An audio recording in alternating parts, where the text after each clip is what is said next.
Guys, আজ আমি রান্না করতেছি তেলাপিয়া আর বটবুড়ি আর আলু দিয়ে ঝোল রান্না করতেছি। আর এই যে ভাত বসাইছি, মশলাটা কষানো হলে তরকারিটা দেবো।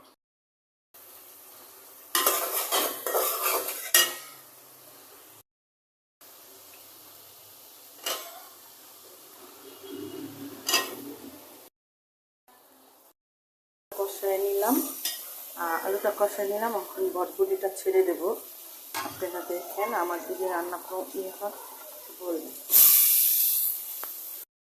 নাড়া দিয়ে দিলাম। আর দুপুরবেলা ডাল বোনা করছিলাম, সেই ডালটাও শেয়ার করলো। যে তরকারিগুলো রান্না করি কেমন হয় আমাকে একটু কমেন্ট করে, শেয়ার করে, সাবস্ক্রাইব করে একটু বলেন। মানে আমার ভিডিওটা পাওয়ার জন্য সাবস্ক্রাইব করেন, বেল বাটনটা টিপ দিয়ে। ঝোল দিয়ে দিলাম পানি তরকারিতে।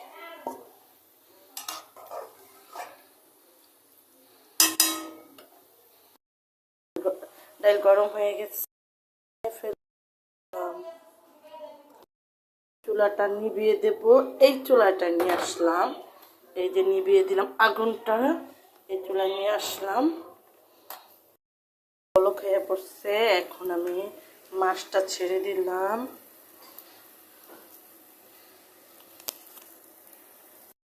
ধনিয়া পাতা দিয়ে দিলাম। তরকারি ফাইনাল লুক, চুলাটা নিভিয়ে দিলাম। ভাত রান্না হয়ে গেছে, আর বাকিগুলো তো দেখালাম। বা আল্লাহ হাফেজ।